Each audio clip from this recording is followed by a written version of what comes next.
अस्सलामुअलैकुम। Welcome to my channel make biology easy. आज का हमारा टॉपिक है सेल मेम्ब्रेन और plasma membrane and fluid mosaic model. के फर्स्ट पार्ट में हम लोग ऑलरेडी सेल मेम्ब्रेन के स्ट्रक्चर को और उसकी कंपोजिशन को डिस्कस कर चुके हैं। तो आज के इस पार्ट में हम स्टार्ट करेंगे फ्लूइड मोज़ाइक मॉडल से। तो चलें लेक्चर को स्टार्ट करते हैं।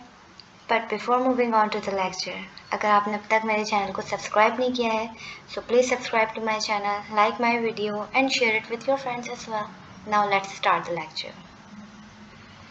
तो आज हम पढ़ने जाएंगे सबसे पहले फ्लूइड मोज़ाइक मॉडल। तो स्टार्ट करने से पहले हम जरा इसके नेम को देख लेते हैं। इसके नेम के अंदर 3 वर्ड हैं, फ्लूइड, मोज़ाइक एंड मॉडल। तो सबसे पहले हम जब पढ़ना स्टार्ट करेंगे तो आहिस्ता आहिस्ता हम ये देखेंगे कि इसके अंदर हम इन तीनों वर्ड्स को डिफ़ाइन कर लेंगे तो हमें समझ में आ जाएगा साइंटिस्ट ने इस मॉडल का नेम फ्लूइड मोज़ाइक मॉडल क्यों दिया है। ठीक है, स्टार्ट करते हैं। Proposed by 2 scientists, S.J. Singer and Garth L. Nicholson in 1972। 2 scientist थे, सिंगर और निकोलसन। इन्होंने 1972 के अंदर ये मॉडल दिया था सेल मेम्ब्रेन का। ठीक है, वो मॉडल जो उन्होंने दिया था वो क्या कहता था? Cell membrane consist of double layer of phospholipids along with proteins. उस मॉडल के मुताबिक जो सेल मेम्ब्रेन है, जो सेल की जो आउटर मोस्ट लेयर है, वो डबल लेयर्स की बनी होती है फॉस्फोलिपिड की। उन्होंने कहा था कि ये जो हमारे पास सेल मेम्ब्रेन है ना, इसके अंदर फॉस्फोलिपिड्स होते हैं और उनकी भी 2 लेयर्स होती हैं जिनके साथ क्या प्रेजेंट होती हैं? प्रोटीन्स प्रेजेंट होती हैं। पहला पॉइंट ये था, These lipids molecules are in the state of fluid, capable of rotating and moving laterally within the membrane। अब क्या होता है कि ये जो लिपिड्स होते हैं ना, ये फ्लूइडी स्टेट में होते हैं। फ्लूइडी स्टेट मतलब इसको आप एग्जाम्पल ऐसे लें, आगे जाके वो आने ही वाला है पॉइंट, मैं शो कर देती हूँ ये वाला। क्या होता है कि आपने टाइटैनिक मूवी तो सबने देखी हुई है, इसकी बेहतरीन एग्जाम्पल ले लेते हैं। तो वो जो टाइटैनिक है वो जब जा रहा होता है समुंदर में, तो वो आगे जाके एक बड़ा सा बर्फ़ का जो है, वो उर्दू में उसको तौदा कहते हैं, वो आइसबर्ग्स कहलाते हैं इंग्लिश में। उनसे वो टकरा जाता है जिसकी वजह से वो जाता है, संक हो जाता है। ठीक है, तो लेकिन क्या होता है कि वो आपने देखा कि किस तरह से होते हैं कि वो जो ये बर्फ़ के बड़े बड़े से ये जो तौदे होते हैं, ये जो आइसबर्ग्स होते हैं, ये समंदर के अंदर तैर रहे होते हैं ऐसे ऐसे। ठीक है, तो उनको उन्होंने उसी की एग्जाम्पल दी कि ये जो हमारे पास सेल मेम्ब्रेन ना, इसके अंदर जो ये फॉस्फोलिपिड्स हैं, ये ऐसे होते हैं जैसे समंदर है। ठीक है, मतलब ये जो है ना, इससे ये अंदाज़ा लगाएं कि ये क्या है, मतलब एक तरह से मूविंग मोशन में होते हैं। ठीक है, और उनके अंदर जो प्रोटीन्स के मॉलिक्यूल्स है ना, वो उनके साथ साथ, क्योंकि उनके साथ अटैच होते हैं, और ये हम सब कुछ पहले पार्ट में पढ़ के आ चुके हैं कि प्रोटीन्स जो होते हैं वो किस तरह से फॉस्फोलिपिड के साथ अटैच होते हैं, कहाँ पर अटैच होते हैं। तो जब उनके साथ अटैच होते हैं ना, तो वो ऐसा लगता है कि वो भी उनके साथ हिल रहा है। तो उसको जब हम माइक्रोस्कोप में देखते हैं तो वो ऐसा लगता है कि समंदर है, उसके अंदर जो है वो आइसबर्ग उसके साथ फ्लोट कर रहे हैं। ठीक है, तो उन्होंने क्या बताया कि जो लिपिड्स के मॉलिक्यूल होते हैं ना, ये कैसी स्टेट में होते हैं ना, सिर्फ फ्लूइडी स्टेट में होते हैं। मतलब ये कम्प्लीटली जो है ये मोशन की स्टेट में होते हैं, जिससे क्या होते हैं, ये रोटेट और मूव करते हैं मेम्ब्रेन के साथ साथ। ठीक है, ऐसा नहीं है कि अपनी जगह फिक्स होते हैं, बल्कि क्या करते हैं, ये ऐसे ऐसे मेम्ब्रेन के अंदर मूव करते रहते हैं। कौन? फॉस्फोलिपिड। और जब ये मूव करते हैं तो उनके साथ साथ कौन मूव करते हैं? प्रोटीन्स, जो कि कैसे लगते हैं, बिल्कुल ऐसा लगता है जैसे कि आइसबर्ग जो है वो क्या है, समंदर के अंदर तैर रहे हैं। These proteins occurs as a mosaic of discontinuous particles deeply penetrated into the lipids bilayer। मैंने आपको बताया था कि ये जो प्रोटीन्स होते हैं, वो भी कौन से वाले, इंट्रिंसिक टाइप के प्रोटीन्स जो होते हैं, वो क्या होते हैं, लिपिड्स बाइलेयर के अंदर डीपली पेनिट्रेट होते हैं, उसके अंदर तक प्रेजेंट होते हैं। ठीक है, और उसके साथ क्या होता है, यहाँ पर कुछ हमारे पास कार्बोहाइड्रेट्स भी होते हैं, हमारे पास कोलेस्ट्रॉल भी होते हैं, और हमारे पास दूसरी तरह के लिपिड्स भी होते हैं। वो सब क्या होते हैं कि इन लिपिड्स के ऊपर प्रेजेंट होते हैं। तो जब हम इसको आउटर साइड से मतलब देखते हैं तो ये कैसा देखिए, एक मोज़ाइक का हमें स्ट्रक्चर दिखता है। ठीक है, तो फ्लूइड का वर्ड यहाँ पर कहाँ से आया? उन फॉस्फोलिपिड से, जो किस मोशन में है, फ्लूइडी मोशन। और मोज़ाइक जो है वो क्या है, वो जो इसके अंदर मुख्तलिफ ये प्रोटीन्स वगैरह प्रेजेंट हैं, वो स्ट्रक्चर देती है मोज़ाइक का। तो इस तरह से इन्होंने इसका नाम दिया फ्लूइड मोज़ाइक मॉडल। बेसिकली ये जो मॉडल था वो सेल मेम्ब्रेन का स्ट्रक्चर बताता था कि सेल मेम्ब्रेन का स्ट्रक्चर कैसा है, वो कैसी दिखती है। ठीक है, ये देखिए यहाँ पर ये जो है ये मोज़ाइक का स्ट्रक्चर दिया हुआ है। देखिए ये मोज़ाइक एक इसी तरह की एक आर्ट है, एक पेंटिंग होती है जिसके अंदर मुख्तलिफ छोटे पीसेस मिलके वो बनाई जाती है। तो देखिए ये इसी तरह से एक मोज़ाइक का स्ट्रक्चर दे रहा है। ये क्या है, ये फॉस्फोलिपिड्स हैं। इनका स्ट्रक्चर हमने पढ़ा था कि ये जो है इनका वो हाइड्रोफिलिक एंड होता है और ये इनकी हाइड्रोफोबिक टेल्स होती हैं, ठीक है, जो कि इसके अंदर की तरफ प्रेजेंट होती हैं। देखें, हाइड्रोफिलिक हेड है और हाइड्रोफोबिक इनकी जो है वो क्या है, ये टेल है। और ये पीछे की तरफ से जो अंदर की तरफ इसकी मेम्ब्रेन है वो स्ट्रक्चर इनको दिखाया जा रहा है। तो मतलब देखिए इस तरह से जो है किस तरह से ये मोज़ाइक की तरह से नज़र आ रहे हैं, ठीक है।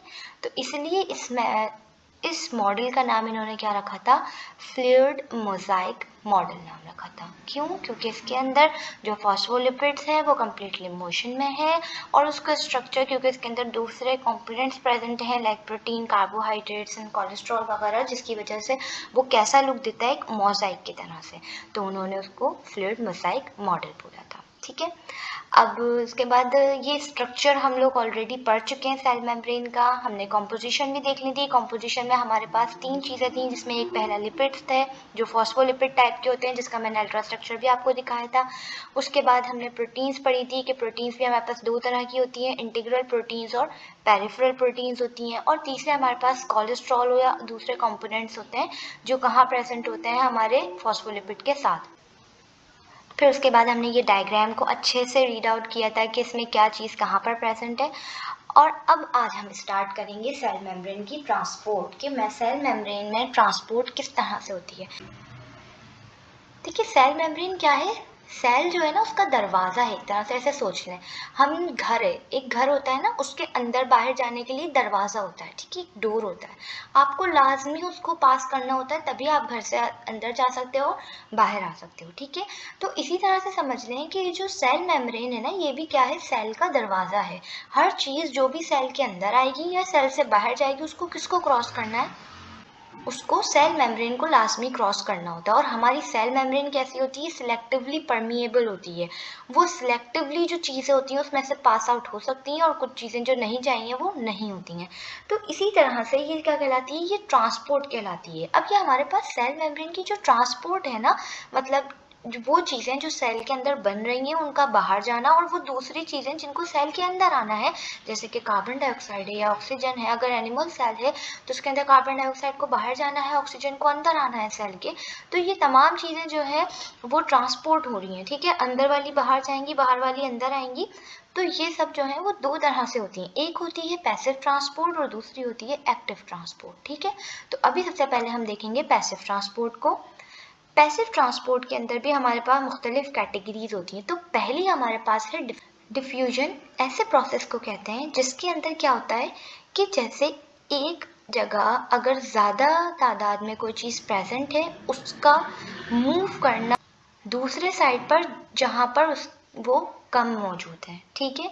इसकी एग्जांपल ऐसे ले लें कि जैसे कि आपने कहीं पर स्प्रे किया परफ्यूम का, ठीक है। तो जिस जगह आपने उसको स्प्रे किया, उस जगह उस परफ्यूम की जो मॉलिक्यूल्स है वो क्या हो गए, एकदम ज़्यादा हो गए, ठीक है। तो वो जो है क्या वहीं रहेंगे, बल्कि नहीं, अगर आप रूम के बिल्कुल कोने में भी बैठे हैं कॉर्नर में, तो वहाँ पर भी आपको वो जो मॉलिक्यूल्स हैं वो आहिस्ता आहिस्ता वहाँ तक पहुँच जाएंगे और आपको वो स्मेल फील हो जाएगी। क्यों?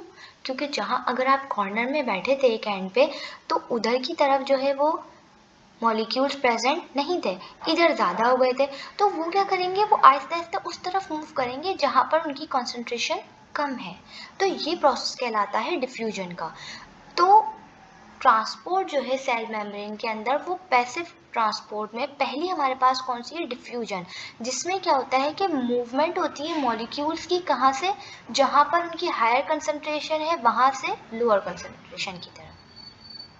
अब इसकी एग्जाम्पल बेहतरीन यही है कि जैसे सेल के अंदर अगर मेटाबॉलिक फंक्शन होते रहे और उसके अंदर कार्बन डाइऑक्साइड जो है वो ज़्यादा कॉन्सेंट्रेशन में हो गई, तो वो क्या होगा, वो ऑटोमेटिकली डिफ्यूजन के प्रोसेस के थ्रू वो सेल मेम्ब्रेन से बाहर चली जाएगी। क्यों?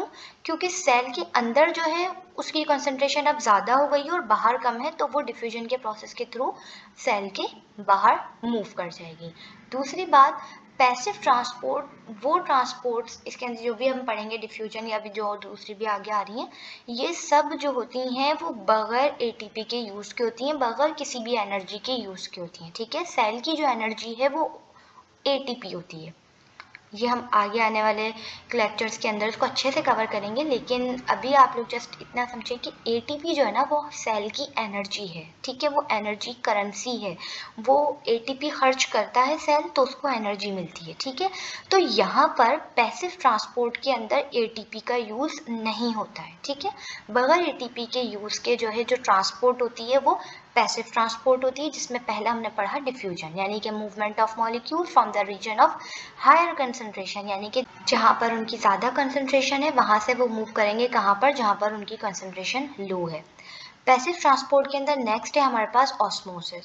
डिफ्यूजन तो जो है वो तमाम तरह के मॉलिक्यूल्स की बात होती है, लेकिन ऑस्मोसिस जो है वो पर्टिकुलरली वाटर को देता है, कि जैसे फॉर एग्जांपल अगर हमारे पास साइटोप्लाज्म के अंदर वाटर ज़्यादा हो गया और outside the cytoplasm, outside the cell जो है वाटर कम है, तो और जो वाटर के मॉलिक्यूल्स हैं वो मूव कर जाएंगे कहाँ पर, हाई कंसंट्रेशन से लोअर कंसंट्रेशन। तो ये ऑस्मोसिस जो है वो क्यों इम्पॉर्टेंट है, क्योंकि इसके अंदर क्या हो रहा है, वाटर के मॉलिक्यूल जो है हायर कंसंट्रेशन से लोअर कंसंट्रेशन की तरफ मूव कर रहे हैं। तो ये क्यों इम्पॉर्टेंट है, ये इसलिए इम्पॉर्टेंट है, अगर सेल के अंदर ज़्यादा अमाउंट के अंदर फ्लूइडी मटेरियल प्रेजेंट हो गया, ज़्यादा वाटर क्वांटिटी उसके अंदर प्रेजेंट हो गई, तो क्या होगा कि सेल जो है वो स्वेल अप हो जाएगा, फूल जाएगा। ठीक है, किसी भी चीज़ के अंदर अगर आप ज़्यादा कोई चीज़ फिल कर देंगे तो ऑब्वियसली वो स्वेल अप हो जाएगी, और जब वो स्वेल अप हो जाएगा तो उससे क्या होगा कि वो बिल्कुल ख़त्म हो जाएगा, वो बर्स्ट हो जाएगा, तो सेल डेथ हो जाएगी सेल की। इसी तरह से क्या होगा कि अगर सेल के अंदर दूसरे ऑन द अदर हैंड, अगर सेल के अंदर वाटर की क्वांटिटी बिल्कुल ही लो हो गई, मतलब बाहर से पानी आए, तो इस कंडीशन में क्या होगा कि सेल बिल्कुल श्रिंक हो जाएगा, उसकी सारी बिल्कुल रुक जाएंगी। ठीक है, तो क्या होता है कि ऑस्मोसिस का जो प्रोसेस होता है वो क्यों ज़रूरी होता है, ऑस्मो रेगुलेशन को मेंटेन करने के लिए, यानी कि सेल के अंदर जो जितना भी उसको फ्लूइडी मटेरियल चाहिए उसको मेंटेन रखने के लिए ऑस्मोसिस ज़रूरी होता है। ठीक है, तो ये दो थी हमारे पास पैसिव ट्रांसपोर्ट। अब आती है हमारे पास एक्टिव ट्रांसपोर्ट। एक्टिव ट्रांसपोर्ट जो है वो किसके यूज़ से होती है, एटीपी के यूज़ से। ठीक है, अब यहाँ पर ऐसा नहीं होगा कि अंदर ज़्यादा है और बाहर कम है तो वो अंदर से बाहर चले जाएं या बाहर से अंदर खुद ब खुद आ जाए उनके कंसंट्रेशन ग्रेडियंट की बेस पे। अब यहाँ ऐसा नहीं होगा, यहाँ पर क्या होगा कि अब एटीपी का यूज़ होगा। एटीपी की फुल फॉर्म है एडिनोसिन ट्राइफॉस्फेट। तो एक्टिव ट्रांसपोर्ट के अंदर पहले हमारे पास आते हैं आयन पंप्स। अब अगर आप लोगों को याद हो और अगर आपने मेरा पिछला इसका पार्ट 1 का लेक्चर लिया हुआ होगा तो आप लोगों को जो सेल मेम्ब्रेन होती है उसके ऊपर मुख्तलिफ प्रोटीन्स प्रेजेंट होती हैं, जिनमें कुछ इंट्रिंसिक थी कुछ एक्सट्रिंसिक थी, और मैंने वहाँ बताया था वो क्या करती हैं, वो चैनल प्रोवाइड करती हैं। चैनल मतलब रास्ता प्रोवाइड करती हैं कुछ आयंस का सेल के अंदर जाने में और सेल के बाहर आने में। Transfer of ions across the membrane through some different types of proteins, तो उन प्रोटीन्स को हम क्या कहते हैं, आयन पंप्स कहलाते हैं। ठीक है, अब ये जो प्रोटीन्स होती है ना, ये जो आयन पंप्स होते हैं, आयन पंप का मतलब ही यही है कि आयंस को ये अंदर बाहर करती हैं। ठीक है, क्योंकि वो सेल मेम्ब्रेन का जो फॉस्फोलिपिड टाइप है वहाँ से वो अंदर बाहर नहीं जा सकते। ठीक है, तो इसीलिए ये क्या करती हैं, कहती हैं कि चलो ये तुम्हें लेके नहीं जा रहे ना फॉस्फोलिपिड, आ जाओ हम तुम्हें लेके जाते हैं। ठीक है, तो ये जो आयन पंप्स होते हैं, ये जो प्रोटीन्स होती हैं, ये भी दो तरह की होती हैं, एक होती है चैनल प्रोटीन्स और एक होती हैं कैरियर प्रोटीन्स। डायग्राम से आपको अच्छे से अंदाज़ा होगा। देखें, ये हमारी फॉस्फोलिपिड की बाइलेयर है, ये देखिए, ये इनका हाइड्रोफिलिक हेड है और ये इनकी हाइड्रोफोबिक टेल है। ठीक है, बाइलेयर है, इनके बीच में ये क्या है, प्रोटीन्स हैं, ये इंट्रिंसिक प्रोटीन्स हैं, देखिए पूरी तरह से पेनिट्रेट की हुई है। ठीक है, अब इनमें देखें एक है प्रोटीन चैनल और एक है कैरियर प्रोटीन्स। अब क्या होता है, अच्छा ये समझ में आ गया। अच्छा देखिए, ये वाला जो हिस्सा है ना, ये वाला, ये समझे सेल के अंदर का हिस्सा है, साइटोप्लाज्म है, और ये सेल के बाहर वाला हिस्सा है। मैंने अभी बताया ना कि सेल मेम्ब्रेन एक तरह से गेट है हमारा, तो ये डोर है। अब ये देखिए, ये बाहर वाला है और ये अंदर वाला। अब क्या है, यहाँ ये जो आपको नजर आ रहे हैं ना मुख्तलिफ, ये आइंस हैं, ठीक है। ये आइंस हैं जो इनके थ्रू यहाँ से एंटर नहीं हो सकते, इनको परमिशन नहीं है यहाँ से आने की ना, ओके, नो, आपकी एंट्री अलाउ नहीं है। तो प्रोटीन्स क्या कहती हैं, इनमें देखिए एक प्रोटीन चैनल होता है। ये क्या होता है प्रोटीन चैनल, इनके अंदर देखिए एक इस तरह का ये पूरा ट्यूब लाइक स्ट्रक्चर बना होता है। आयंस इनके अंदर आते हैं, ये इनको पहचानती हैं और ये इनको अंदर ले लेती हैं, ठीक है। अब ये आप ये देखिए कौन सी तरह के आयंस को अंदर ले रही है, ये वाले, ये जो राउंडेड है, ठीक है। तो ये जो एक खास इनके पास आयन की आइडेंटिफिकेशन होगी कि हाँ भाई मुझे यही वाले आयंस जो हैं अंदर लेने हैं, तो चैनल प्रोटीन्स उनको ले लेंगी। लेकिन अब बेचारे कुछ यहाँ पर ये वाले भी हैं जिनको ये अंदर नहीं ले रही, अब ये कहाँ से जाएं, तो इनके लिए एक और अलग तरीके की प्रोटीन है जिनको कैरियर प्रोटीन कहते हैं। अब देखिए इनके अंदर तो मुसलसल चैनल बना हुआ है, यहाँ से ये चलती चलती यूँ आ गई, यहाँ से चलती चलती, लेकिन ये कैरियर प्रोटीन्स होती है ना, इनका स्ट्रक्चर थोड़ा डिफरेंट होता है। ये क्या करती हैं, आयन को अपने अंदर यहाँ फिट करती हैं, उसके बाद ये अपनी शेप चेंज करती हैं। देखिए आयन यहाँ आया, फिर इसकी ये इस जगह पे पहुंचा और उसके बाद क्या हुआ, ऊपर वाला इसका जो पोर्शन था वो बंद हो गया और नीचे की तरफ आयन ट्रांसफर हो गया, ठीक है। तो ये अपने आप को फ्लिप ओवर करती रहती हैं, ऐसे ऐसे चेंज करती रहती हैं। इसमें तो कंटिन्यूस पाथ बना हुआ है, लेकिन ये क्या करती हैं, इनको रखती हैं फिर नीचे और फिर यहाँ से खोला और ये नीचे आ गया। तो ये होती हैं कैरियर प्रोटीन्स। तो ये प्रोटीन्स जो होती हैं इनके पास इनकी अपनी अलग अलग आइडेंटिफिकेशन होती है, इनको मालूम होता है कि हमें कौन सी जो है वो कौन से आयन के लिए कौन सी प्रोटीन हमें चाहिए, ठीक है। तो ये कौन सी थी हमारे पास, एक्टिव ट्रांसपोर्ट के आयन पंप्स। नेक्स्ट है हमारे पास एंडोसाइटोसिस। एक्टिव ट्रांसपोर्ट की एक और होती है एंडोसाइटोसिस। एंडो का मतलब है इनसाइड और साइटोसिस माने cell, so inside the cell. तो इसका ये देखें, ये है टेकिंग इन, अंदर की तरफ लेना, certain materials by infoldings in the form of vacuoles. अब क्या होता है कि जो ये सेल है ना, ये सेल होता है, इसके अंदर जैसे ही कोई मटेरियल है वो अंदर नहीं आ सकता, तो सेल मेम्ब्रेन क्या करती है, उसको अपने अंदर फोल्ड करती है और अंदर की तरफ छोड़ देती है। आगे जाके हम फिगर से देख लेंगे, और वो वैक्यूल की तरह बन जाता है। तो यानी कि किस तरह से सेल मेम्ब्रेन ने क्या किया, अपनी ही इनफोल्डिंग के अंदर उसको पैक करके और सेल के अंदर भेज दिया, ठीक है। तो ये वाला प्रोसेस क्या कहलाता है, एंडोसाइटोसिस कहलाता है। अब ये एंडोसाइटोसिस भी दो तरह की होती हैं, एक होती है फैगोसाइटोसिस और दूसरी होती है पिनोसाइटोसिस। ये बहुत ही आसान है। आप ये देखें, फूड जो है, फूड खाना, वो हम खाते हैं, ठीक है। खाना कैसा होता है, सॉलिड होता है ना, वो हम खाते हैं। और जो आपका वाटर होता है, जो पानी होता है, उसको हम पीते हैं, ठीक है। वो कैसा होता है, लिक्विड होता है। यानी कि सॉलिड चीज़ को हम खाते हैं, ईट करते हैं, और जो लिक्विड चीज़ होती है उसको हम पीते हैं यानी ड्रिंक करते हैं। तो फैगोसाइटोसिस को आप याद रखें फूड से, ठीक है। फूड, और फूड को क्या, फूड कैसा होता है, सॉलिड, और उसको हम क्या करते हैं, ईट करते हैं, ठीक है। तो ऐसा प्रोसेस जिसके अंदर प्लाज्मा मेम्ब्रेन क्या करती है, सॉलिड मटेरियल को अंदर की तरफ लेती है, ठीक है। सॉलिड मटेरियल को अंदर की तरफ लेती है, वो प्रोसेस कहलाता है फैगोसाइटोसिस, और इसको हम क्या कहते हैं, सेल ईटिंग प्रोसेस। समझ में आ गई बात। यानी कि क्या हुआ इसके अंदर कि प्लाज्मा मेम्ब्रेन ने सॉलिड मटेरियल को अपने अंदर इनफोल्ड करके अपने अंदर एब्जॉर्ब कर लिया, ठीक है। और क्या हुआ, उसको एक वैक्यूल बना दिया अंदर ही अपने, उसको हम क्या कहते हैं, सेल ईटिंग प्रोसेस। दूसरा होता है पिनोसाइटोसिस। पिनो आप याद रख सकते हैं पीने से, जैसे हम पीते हैं। तो इसके अंदर क्या होता है कि बाहर कुछ फ्लूइडी मटेरियल होते हैं लार्ज अमाउंट में, जो कि ऑस्मोसिस या डिफ्यूजन से नहीं आ सकते, तो उनको भी सेल मेम्ब्रेन क्या करती है, अपने अंदर ले लेती है, ठीक है, उसी प्रोसेस की तरह से। तो ये क्या कहलाता है, सेल ड्रिंकिंग प्रोसेस या पिनोसाइटोसिस। यानी कि अगर सॉलिड मटेरियल को लेगी तो वो फैगोसाइटोसिस और उसको सेल ईटिंग प्रोसेस कहते हैं, और अगर किसी लिक्विडी मटेरियल को सेल मेम्ब्रेन अपने अंदर एंटर करेगी, एब्जॉर्ब करेगी, तो उसको हम क्या कहते हैं, पिनोसाइटोसिस या सेल ड्रिंकिंग प्रोसेस। तो ये किसकी दो टाइप्स थी, एंडोसाइटोसिस की। और एंडोसाइटोसिस क्या है हमारे पास, एक्टिव ट्रांसपोर्ट। नेक्स्ट है हमारे पास एक्सोसाइटोसिस। अब एक्सो का मतलब होता है आउटसाइड, और साइटोसिस माने सेल, यानी कि सेल से बाहर। अब अभी क्या हो रहा था, एंडो में सेल के अंदर आ रहा था, अब क्या होगा, सेल के बाहर जाएगा। When the cell membrane allows the movement of certain materials out of the cell, cell membrane क्या कर रही है, कुछ मटेरियल्स को अपने में से बाहर निकाल रही है, तो वो प्रोसेस क्या कहलाता है, एक्सोसाइटोसिस कहलाता है। ये डायग्राम से अब अच्छे से समझ आएगा। देखें ये क्या है, पहले एंडोसाइटोसिस और इधर एक्सोसाइटोसिस। ये बाहर क्या है, एक्स्ट्रा सेल्यूलर फ्लूइड है। ये क्या है, ये इंट्रासेल्यूलर फ्लूइड है, यानी कि सेल के अंदर का। अब ये जो है ये प्लाज्मा मेम्ब्रेन है, ठीक है। ये देखें यहाँ पर क्या हो रहा है, ये एंडोसाइटोसिस हो रही है। कोई मटेरियल था, ये सेल मेम्ब्रेन के आउटसाइड प्रेजेंट था। सेल मेम्ब्रेन ने क्या किया, यहाँ से इनफोल्डिंग बनाई और इसको कहाँ पर लेकर आ गई, अंदर साइटोप्लाज्म में। ये देखें ये ऐसे इनफोल्डिंग्स बनाई, ये इधर आया और इसने इसको कवर करके अंदर कर दिया। ये एक्सोसाइटोसिस है, ये बिल्कुल इसका ऑपोजिट है। देखें यहाँ पर ये ऑलरेडी ये वैक्यूल या वेसिकल बना हुआ था, ये बाहर की तरफ जा रहा है और उसने क्या करा, ये खोल दिया यहाँ से और ये सारा बाहर निकल गया, ठीक है। तो ये था हमारा एंडोसाइटोसिस और एक्सोसाइटोसिस का डिफरेंस, ठीक है।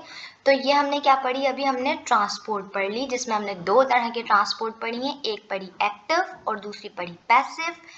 एक्टिव जो हमने अभी लास्ट में पढ़ी, उसमें हमने कितनी पढ़ी थी, उसमें हमने 3 पढ़ी। एक हमने सबसे पहली उसके अंदर आयन पंप्स पढ़े, दूसरा हमने उसके अंदर एंडोसाइटोसिस पढ़ी और थर्ड हमने उसमें एक्सोसाइटोसिस देखी। और पैसिव के अंदर हमने 2 देखी थी, डिफ्यूजन और ऑस्मोसिस, ठीक है। अब हम इसके सेल मेम्ब्रेन के लास्ट में फंक्शंस को देखेंगे कि सेल मेम्ब्रेन क्या क्या फंक्शंस परफॉर्म करती है। सबसे पहला give mechanical support and shape to the cell. ये क्या करती है, मैकेनिकल सपोर्ट प्रोवाइड करती है और शेप देती है किसको, सेल को। सबसे पहला फंक्शन है इसका।